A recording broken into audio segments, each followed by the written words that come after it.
first Canadians landed in Britain, vanguard of a great army. It was an experience. They came to finish the job that their fathers had begun a quarter of a century before. I was underage, I lied about my age. But fighting men, every one of them, imbued with the Canadian Army's spirit of attack. I don't think I'd do it again because maybe I wouldn't come back the next time.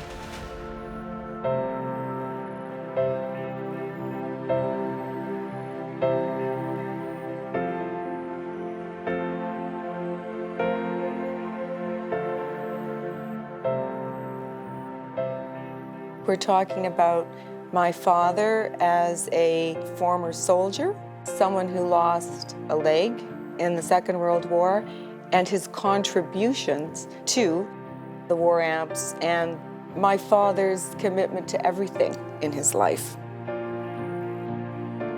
Dad loved life, and he loved sharing his life.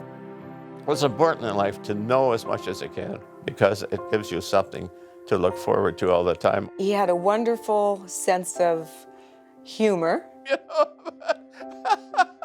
Well, yeah, his dad was always a positive person.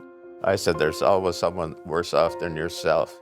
My father had a full life. It was a full, blessed life.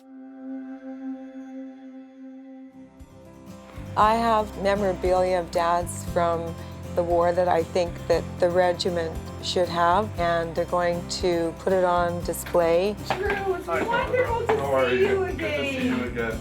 It's important to preserve this history for our future generations, to be able to have it in a public venue for people to see really allows them to appreciate, I guess, sacrifices that were made. At training centres in Scotland and England, hundreds of thousands of British and Allied troops are studying the technique of invasion. Well schooled in this technique are the Canadians.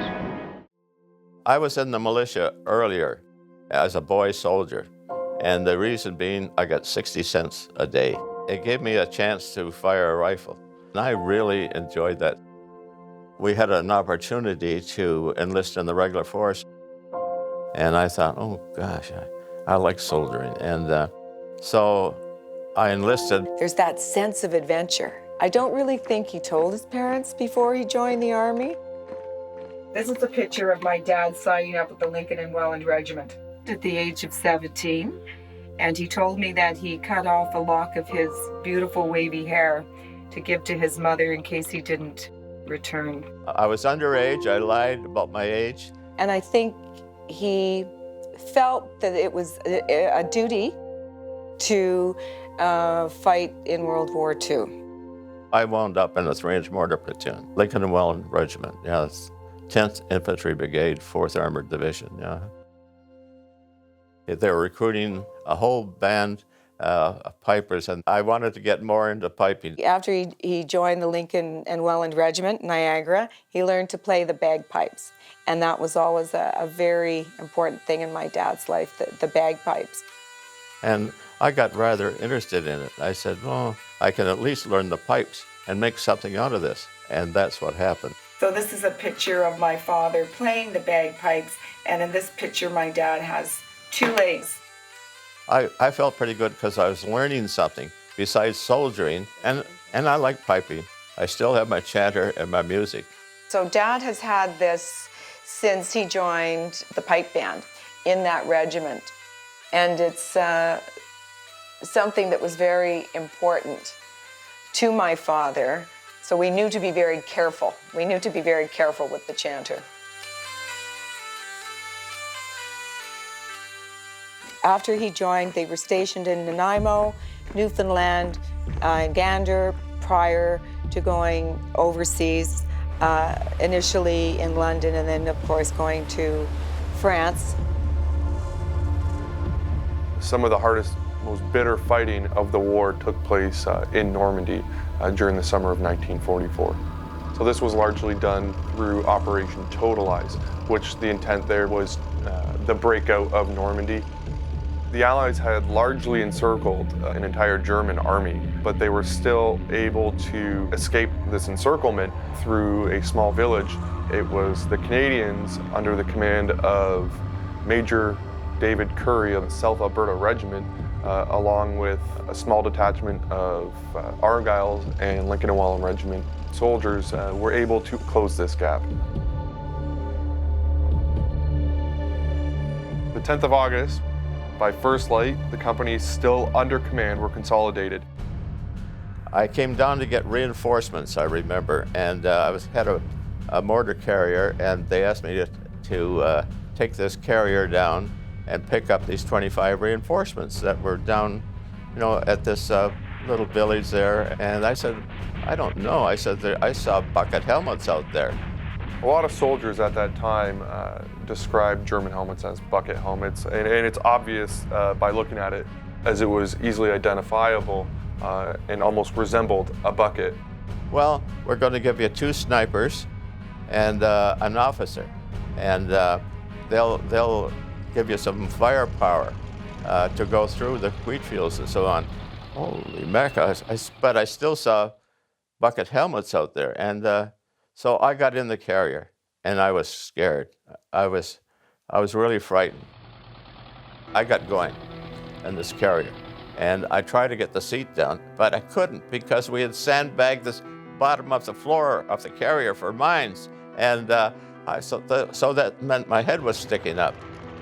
And as I took off into the wheat fields, I came to some barbed wire. I rammed it in low and got through the barbed wire onto a paved road. So I turned right towards this little town that I was supposed to pick the reinforcements up. And I got through, and I saw these guys, and I met with them, and one of them wanted to borrow a pail to wash in. I said, these guys are really green. And there just came up the night before, There's a chap from the SARs, the South Alberta Regiment, with a small tank. He says, have you had your breakfast? I said, no, I haven't. I haven't eaten for a couple of days, I guess. Look, I got bacon from Brazil here. And the strips of bacon must have been 3 feet long, and I've never forgotten it. It started off as a normal day, but it turned out quite otherwise. At 9 o'clock in the morning, the enemy began to shell and mortar the battalion uninterruptedly, causing casualties to both men and vehicles. Oh, I heard the first shell coming in. I said, get out of here, move. And so I ran past these guys, and I went around the other side of the building, and I flopped down, and the shells just came in one after another. I could hear the whistle. Oh, it was an awful mess. That's when Dad was wounded.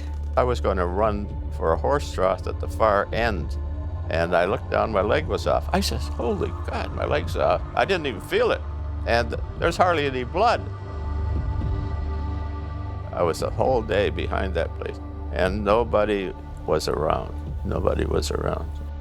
I didn't know all the reinforcements were dead, and I thought somebody would be around. He said he kept banging his head against the wall so he wouldn't pass out because he didn't want the stretcher bearers to consider him dead. These 2 guys came along at the end of the day, and I waved to them, and they brought this door over and plunked me on the door, and then they took me in this house, and all I saw was soldiers there, but I think they're all badly wounded. And I remember the medical officer we had there, and he says, they finally got you, Ross. I says, yeah, but I'm going home.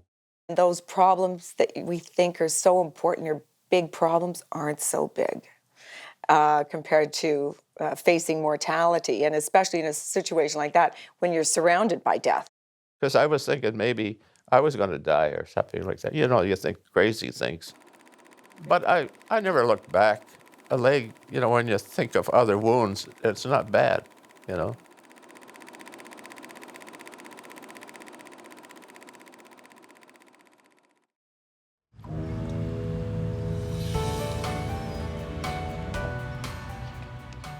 I came home on my 21st birthday.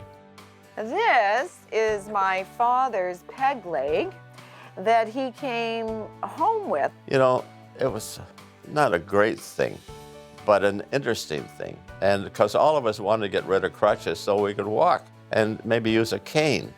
It's actually quite a heavy leg. It's made from leather and metal and wood at the bottom.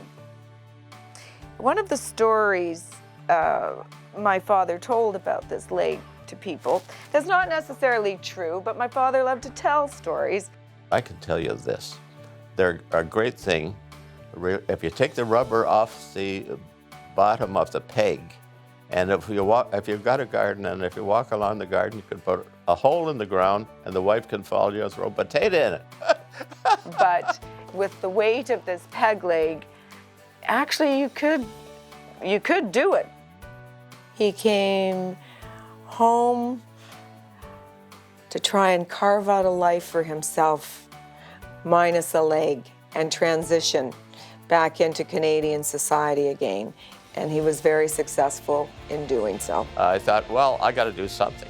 And so I took a course in typing. I could do 30 words a minute and bookkeeping. So I did those things. He started working at the employment office in Niagara Falls. I went to a lot of schools and that to upgrade my education. When I applied to the University of Toronto, they recognized the courses and gave me credit for it. They were paying soldiers to go back to university, and so I got my degree from the University of Toronto. It didn't matter to him that he got this office job filing cards all day. It's what he could do with that, how he could make it better, how he could advance. Every time we moved was a promotion for my father in a managerial or executive position.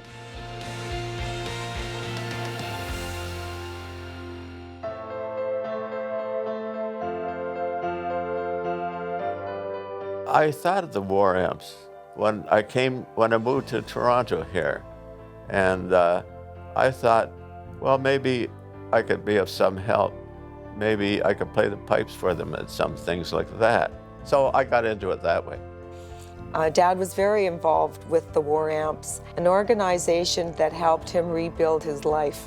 He believed in the organization and the importance of the work that the War Amps are doing. We're the key tag service. I liked the camaraderie with the war amps, and that to me was really very important.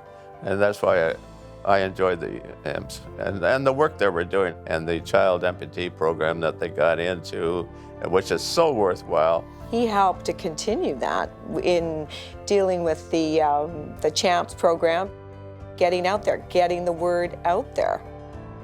I like going around to schools, you know, that sort of thing, and assemblies and so on, and talking about maybe what we went through as soldiers and that sort of thing. And I thought it would give them a message to maybe understand us a little bit better through the war amps.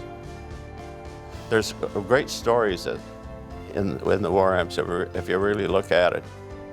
You know, it's tough sometimes, but you have to have someone to help you in some way. And I think the amps as a group lean on one another. That's why you get them all together, because they can share with one another, and it develops from there. It's great to bring kids along, you know, on their CHAMP program and see them get on. Nothing kept my father down. Determination, perseverance. I would say that about my father, and I would say that about any returning veteran, especially the war amps. They might be missing limbs, and some of them more than one, but they persevered. The war amps, they were a team, a special team, and they all worked together to make things better for society and themselves. We're doing such a good job right now, and it should continue to do even a better job. And the programs are fantastic. I think that's important, and I'm proud of it, really.